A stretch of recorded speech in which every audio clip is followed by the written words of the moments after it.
ज्येष्ठा महीने में कभी मौका लगे अपने जीवन में और तुम्हें लगे कि मेरे जीवन में दुख समाप्त ही नहीं हो रहा, मेरे दुख जा ही नहीं रहा, तो 5 बेलपत्र, एक बेलपत्र जिसकी डंडी का भाग जल जहां से बहकर बाहर निकल रहा है, अशोक सुंदरी का स्थान देखा है ना सब लोगों ने, बस उसी स्थान पर पहली बेलपत्र। दूसरी बेलपत्र पार्वती जी के स्थान पर, अर्थात जो जलाधारी है वहां पर। तीसरी बेलपत्र शंकर भगवान के शिवलिंग के सम्मुख में जहां आप बैठे हो वहां बैठकर डंडी का भाग विपरीत दिशा में रखकर, तीसरा बेलपत्र। चौथा बेलपत्र भगवान शंकर का जल जहां से नीचे गिर रहा है उस ओर सीधी बेलपत्र नीचे की ओर। और 5वीं बेलपत्र शंकर भगवान के अशोक सुंदरी के स्थान को छुआकर नंदी के पास रखकर, जो घड़े में जल है अर्थात मट्टी के पात्र में जो तुम जल लेकर गई हो उस पात्र के जल से शंकर का अभिषेक कर देना, शिव को वो जल समर्पित कर देना। जिंदगी में कैसा भी दुख हो वो कटता ही है, वो दुख रह नहीं सकता, ये निश्चित था। शिव जी पर एक लोटा जल आपने हमने समर्पित, हम उस जल का आचमन करते हैं, हम उस जल को पीते हैं, आचमन करते हैं, तब उस शिवलिंग का जो तेज पुंज है, भगवान शंकर के शिवलिंग में जो तेज पुंज होता है, क्योंकि शिव महापुराण के अंतर्गत और लिंग पुराण के अंतर्गत, नर्मदा पुराण के अंतर्गत हमेशा कही गई है कि चाहे घर में जो शिवलिंग हो वो, चाहे तुम्हारे घर के पास में जो मंदिर हो उसमें जो शिवलिंग हो वो, या 12 ज्योतिर्लिंग, उपलिंग, ये जितने भी शिवलिंग विराजमान हैं, ये जितने भी शिवलिंग विराजित हैं, इन शिवलिंग पर जब हम जल चढ़ाकर उस जल का आचमन करते हैं तो उस शिवलिंग की जो ज्योति होती है, शिवलिंग की जो ऊर्जा होती है, शिवलिंग की जो एनर्जी होती है, शिवलिंग का जो बल होता है, वो बल हमारे भीतर भी उतरता है और हमारे रोगों को निवारण करता जाता है, हमारे दुखों को निवारण करता है, हमारे कष्टों का निवारण करता जाता है। हमारे दुख, हमारी तकलीफें, हमारा कष्ट अपने आप समाप्त होते चले जाता है। 3 स्थान शिवलिंग पर वर्णित है कि ये 3 स्थान का जब स्पर्श करते हैं तो आप कितने भी रोग से ग्रसित क्यों ना हो, आप कितने भी रोग से घिरे क्यों ना हो, 3 स्थान का स्पर्श करने से आपको एक अलग से ऊर्जा प्राप्त होती है और आपके शरीर में कितना भी कंपन हो रहा हो, कितनी भी कमजोरी हो रही हो, कितना भी दर्द हो रहा हो, कितना भी कष्ट हो रहा हो, 3 स्थान शिवालय में शिवलिंग के जगह पर बताए गए हैं। उन स्थानों का स्पर्श करने से शरीर में एक ऊर्जा आती है, शरीर में एक बल उत्पन्न होता है, एक ऊर्जा आती है, शरीर के अंतर्गत एक ऊर्जा का संचार होता रहता है। अब उस शिवलिंग को अपन समझे, सभी लोग जरा स्मरण करेंगे। शिवलिंग के अंतर्गत 3 स्थान ऐसे बताए गए हैं जो हमारे को एक बल देते हैं, हमारे भीतर की ऊर्जा उत्पन्न करते हैं। हमारे अंदर कितनी भी कमजोरी होगी, अगर आपने वो 3 स्थान पर हाथ का स्पर्श कर कर पंचाक्षर मंत्र नमः शिवाय या षडाक्षर मंत्र ओम नमः शिवाय या श्री शिवाय नमस्तुभ्यम का स्मरण किया है तो वो स्थान का स्पर्श करते ही आपके अंदर एक ऊर्जा, एक एनर्जी, एक बल आपके अंतर्गत आता चले जाएगा, एक ऊर्जा आपके अंतर्गत आती चली जाएगी। 3 स्थान, पहला जो ये जलाधारी बनी हुई है, ये जो गोल जो भाग आता है, जलाधारी में जो भी गोल भाग है वो गोल भाग का हाथ से स्पर्श करना, अर्थात जो माता जी का हस्त कमल है पार्वती जी का, वो जो गोल जलाधारी है जिसपे शिवलिंग रखा हुआ है, वो गोल जला, ये जो चरण है जहां से पानी बहकर जाता है उस स्थान पर नहीं, जहां गोल भाग है उस गोल भाग पर अपने सीधे हाथ का स्पर्श करना और श्री शिवाय नमस्तुभ्यम का जाप या पंचाक्षर मंत्र या षडाक्षर मंत्र ओम नमः शिवाय का जाप करना, पहला। दूसरा स्थान जहां से पानी बहकर जा रहा है उस स्थान का पानी जहां से बहकर नीचे गिरता है वो भाग पर अपने हाथ का स्पर्श। जहां से पानी बहकर नीचे गिरता है, जो जल आप चढ़ाते हो वो जल बहकर जो नीचे की ओर जाता है उसका स्पर्श, और पंचाक्षर या षडाक्षर या श्री शिवाय नमस्तुभ्यम मंत्र का जाप। फिर तीसरा स्थान बताया कि शिवलिंग में किसी भी स्थान पर अपनी हथेली का स्पर्श, केवल हथेली का स्पर्श, उसमें उंगलियों का स्पर्श नहीं, केवल हथेली का स्पर्श, और पंचाक्षर या षडाक्षर या श्री शिवाय नमस्तुभ्यम मंत्र का जाप। ये 3 स्थान ऐसे बताए हैं कि आपके शरीर में अगर बिल्कुल भी इतनी एनर्जी नहीं है कि आप 2 कदम चल सकते हैं, तो शंकर के मंदिर में, शिवालय में जाकर ये 3 स्थान का स्पर्श करिए। मंदिर से जब आप बाहर निकलेंगे तो खुद के बल पर निकलेंगे, कोई आपको उठाने के लिए जरूरत नहीं। आप स्वयं के बल पर निकल सकते, स्वयं के बल पर आगे बढ़ सकते, स्वयं के बल पर अग्रणी हो सकते, स्वयं के बल पर आप आगे निकल सकते। 3 स्थान है जहाँ व्यक्ति के जीवन के दुख, तकलीफ, रोग, कष्ट अपने आप नष्ट होते चले जाते हैं। तो पहला जो स्थान है वो पार्वती जी का स्थान हस्तकमल, दूसरा कार्तिकेय और गणेश के मध्य में जो अशोक सुंदरी है और कार्तिक गणेश बैठे वहां से जो पानी नीचे की ओर आता है वो स्थान, और तीसरा अपनी हथेली का शिवलिंग का कोई भी स्थान जहां अपनी हथेली का स्पर्श हो जाए वो स्थान। ये 3 जगह हमें बल देती है, हमें ऊर्जा देती है, हमें एनर्जी देती है। मक्खी कबाड़े पर जाकर बैठती है तो उसकी कोई कीमत नहीं होती। मक्खी शक्कर पर जाकर बैठती है, उसकी कोई कीमत नहीं होती। मक्खी सब्जी पर जाकर बैठती है, उसकी कोई कीमत नहीं होती है। पर मक्खी सोना तुल रहा हो, हीरा का केरट निकाला जा रहा हो, और मक्खी सोने पर जाकर बैठ जाए या हीरे का केरट निकल रहा हो उस हीरे पर जाकर बैठ जाए तो मक्खी भी करोड़ों की और लाखों की हो जाती है। मक्खी आप कहां बैठ रहे हो यह आपके ऊपर निर्भर करता है, किस स्थान पर बैठ रहे हो यह आपके ऊपर निर्भर करता है, आप किस जगह पर बैठ रहे हो यह आपके ऊपर निर्भर करता है, किसकी संगति में बैठ रहे हो यह आपके ऊपर निर्भर करता है। आज तारा बाबा जी की कुटिया में बैठे हो ना, तो अपने आप को गौरवान्वित समझना कि आज बाबा की कृपा से शिव कथा में हमारी कीमत बढ़ी है, हम कीमत वाले हो। शिव कथा कर रहे हैं। देवराज नाम का ब्राह्मण बेलपत्री के वृक्ष के नीचे, बेलपत्र के वृक्ष की छांव में उसके प्राण छूट जाते हैं, और उसके प्राण गए देवराज नाम के ब्राह्मण के। जब प्राण चले गए, भगवान देव अधिदेव महादेव भगवान शिव उसको लेने के लिए स्वयं क्यों आए? एक बेलपत्र की छांव के नीचे एक शंकर का शिवालय, देवालय, और एक अपने गुरु की छांव के नीचे, गुरु की शरणागति में। ये 3 जगह ऐसी है जहां व्यक्ति जब जाकर बैठता है तो उसका कल्याण निश्चित होता ही होता है, कल्याण होता है। गुरु के चरणों में जाकर बैठिए, आपका कल्याण निश्चित होगा। शिव के मंदिर में, शिवालय में, शंकर की चौखट पर जाकर बैठिए, आपका कल्याण निश्चित होगा। और बेलपत्र के वृक्ष की छांव में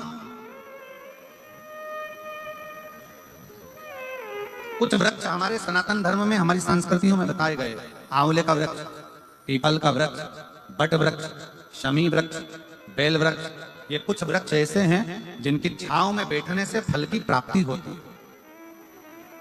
और कहा अगर जीवन में बहुत तकलीफ हो, बहुत कष्ट हो, बहुत परेशानियां चल रही हो, तो एक बार बेलपत्र की छांव में बैठकर, एकांत में बेलपत्र की छांव में बैठकर भगवान शंकर का स्मरण बड़े प्रेम से करा करो। श्री शिवाय नमस्तुभ्यं, श्री शिवाय नमस्तुभ्यं, श्री शिवाय नमस्तुभ्यं, श्री शिवाय नमस्तुभ्यं, श्री शिवाय नमस्तुभ्यं, श्री शिवाय नमस्तुभ्यं। बेलपत्र की छांव में बैठकर जैसे ही देवराज नाम का ब्राह्मण बेलपत्र की छांव में बैठा, बेलपत्र के नीचे जैसे ही बैठा वो बेलपत्र की छांव में, उसके प्राण छूट गए। प्राण छूटे, भगवान शंकर नंदी लेकर आए, भगवान शिव नंदी को लेकर पधारे। और जैसे ही भोले बाबा नंदी को लेकर आते हैं, इसको नंदी के ऊपर बिठाते हैं। ये पूछता है मैंने कौन सा पुण्य करा, अभी जैसे हमने आपसे कहा कि सिरसा वालों का कोई ना कोई पुण्य तो प्रबल है। तारा बाबा जी यहाँ विराज रहे हैं, संत यहाँ विराज रहे हैं, रविदास बाबा तब साधना करे, गुरु नानक देव जी तब साधना करे, तारा बाबा जी तब साधना करे, संतों की भूमि है सिरसा।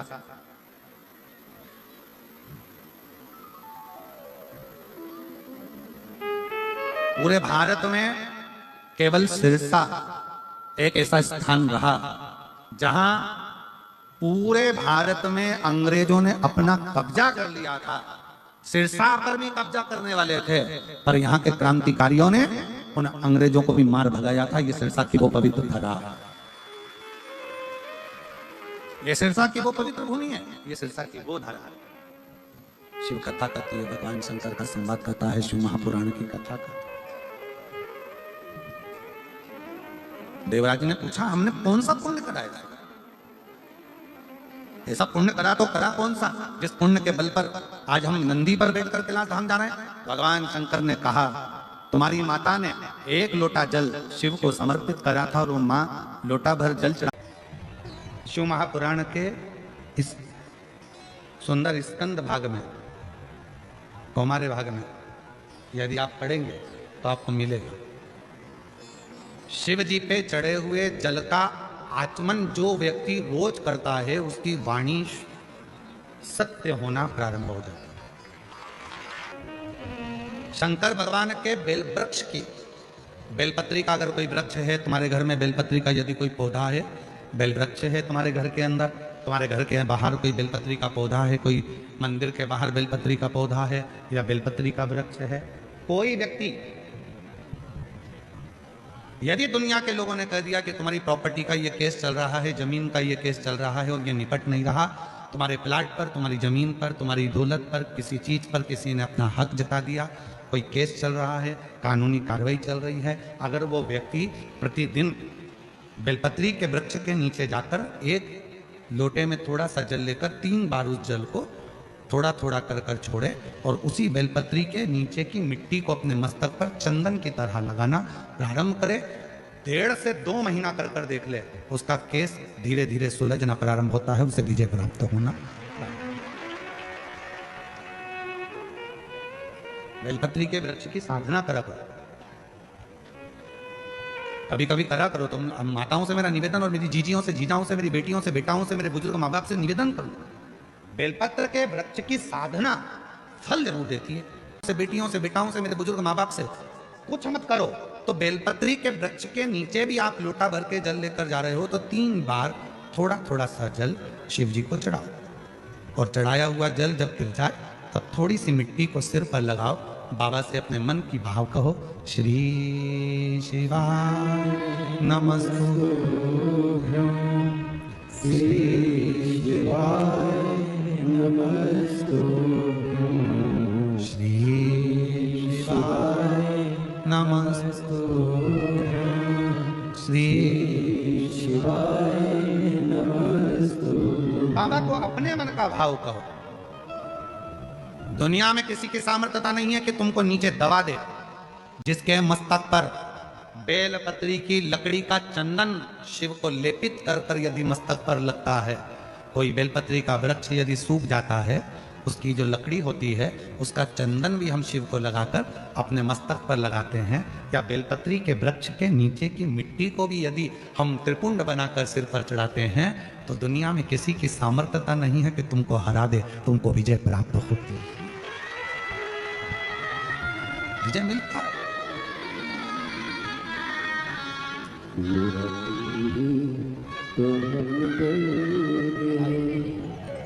जिसे हरि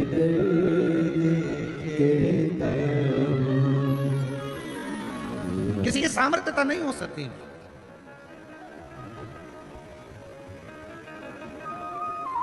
और इतना मालूम होने के बाद भी अगर लोग भटक रहे हैं, कोई कह रहे वहां चले जाओ वहां से ये काम हो जाएगा, कोई कह दिया वहां चले जाओ वहां से कोई ये काम हो जाएगा, आडंबर में मत फंसो, ढोंग प्रपंच में मत फंसो। दुनिया में किसी की हिम्मत नहीं है, किसी की सामर्थ्यता नहीं है कि तुम्हारे दुख को काट दे। तुम्हारा दुख तुम खुद काटोगे, कोई नहीं काट सकता। अपनी मेहनत अपने को करना है, अपना परिश्रम अपने को करना है, अपना दुख अपने को काटना है। हमने पहले भी कथा में कहा, अपने को खांसी आई अपने को खांसना है, अपने को छींक आई अपने को छींकना है। किसी की सामर्थ्यता नहीं है कि कोई दुख काट दे, खुद काटोगे। और खुद दुख कैसे काटोगे? एक लोटा जल, बोल बम का नारा है, श्री शिवाय हार। बस अपना भाव, अपना विश्वास, अपनी दृढ़ता को बढ़ाओगे, धीरे धीरे दुख कटता जाए। वाणी सिद्ध हो जाती है। जिसने प्रतिदिन भगवान शंकर पे चढ़े हुए जल का आचमन करा है, उसकी जिह्वा सिद्ध हो जाती है। जिसने रोज शिव पे चढ़ी हुई बेलपत्री का एक छोटे से छोटा अंश भी प्रतिदिन अपनी जिह्वा पर लिया है, खाया है, उसकी जिह्वा सिद्ध हो जाती है। जिह्वा सिद्ध। क्यों गुरु जी, इसका कोई प्रमाण मिलता है क्या कि जिसने बेलपत्री खाई हो उसकी जिह्वा सिद्ध हो गई? जिसने शिव जी का जल पिया हो और उसकी जिह्वा सिद्ध हो गई हो? उसकी कथा चल रही है, चंद्रशेखर महादेव की कथा।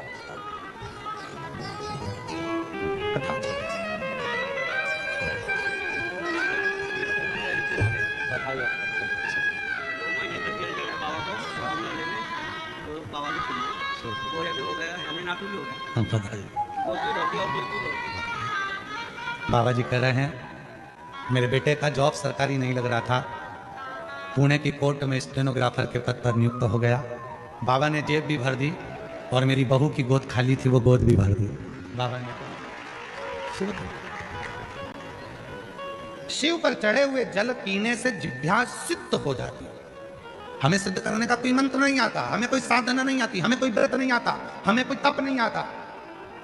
लोग कहते हैं इस मंत्र को सिद्ध कर लो, लोग कहते हैं रुद्राक्ष को सिद्ध कर लो, लोग कहते हैं इसको सिद्ध कर लो, लोग कहते हैं उसको सिद्ध कर लो। हम कहते हैं कुछ मत करो, शिव जी पे चढ़े हुए जल को पीना प्रारंभ करो। रोज शंकर जी पे चढ़े हुए थोड़ा सा जल आचमन करना प्रारंभ कर दो। प्रतिदिन एक दिन भी खाली नहीं जाना चाहिए। एक ना एक दिन तुम्हारी जिह्वा सिद्ध हो जाएगी। तुम जिससे जो कहोगे वो अपने आप काम होना प्रारंभ हो जाएगा। जिह्वा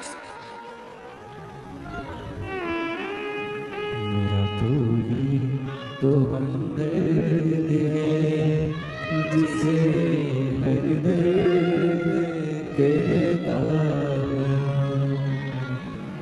मेरा तू ही तो हमदर्द है, जिसे हर दर्द कहता हूं। जिह्वा सिद्ध हो। रोज प्रतिदिन का नियम करो कि मुझे बेलपत्र अपने मुख में एक अंश मतलब जरा सा, जरूरी नहीं कि पूरा पत्ता खाओगे। हम तो कहते हैं कि बिल्कुल एक छोटी सी बिंदी होती है ना, उस बिंदी के बराबर भी जरा सी बेलपत्र भी अगर शंकर की चढ़ी हुई तुम्हारे मुख में जा रही है, समझ लेना तुम्हारी जिह्वा एक दिन इतनी सिद्ध हो जाएगी कि तुम किसी को कुछ कहोगे और वो बात पक्की हो जाएगी। उसकी सिद्धता। पहले तो 4-5 लड़के होते थे तो कम से कम एक बहू तो रोटी दे देती थी। आज के जमाने में तो ले दे के एक, और वो भी खैर आप सबकी बहू में तो भगवान की कृपा है, बहुत अच्छी मिली है। और जैसी भी मिली है, ईमानदारी की बात है, आज के समय की बहू में तो फिर भी अच्छी है। दिक्कत तो जो ये नई पीढ़ी आ रही है ना, जो बहू के मेरा छोरा, उसके चक्कर में घर में झगड़ा करे, पति का प्राण खाए। और आने वाले समय में दिक्कत ये है कि तेरा क्या होगा रे कालिया। ये जो नई पीढ़ी, नई जनरेशन जो हो रही है, अब इनको क्या होना। अभी तक तुम लोग तो निभा रही हो और तुम्हारी बहू भी तुम्हें निभा रही है, कोई दिक्कत नहीं। पर इसीलिए कभी कभी बहुओं से कहती करो हमारी तो निप गई रे बेटा, अब तेरा क्या हो। हमारी तो गई। इतने दिन निकल गए, बच्चे कुछ 7 दिन थे, भागवत में निकल गए। आज कौन सा दिन है? तीसरा। कितना बचा? 4। यूं निकल जाए, कल चौथा हो जाएगा, परसों 5वां, 6ठा।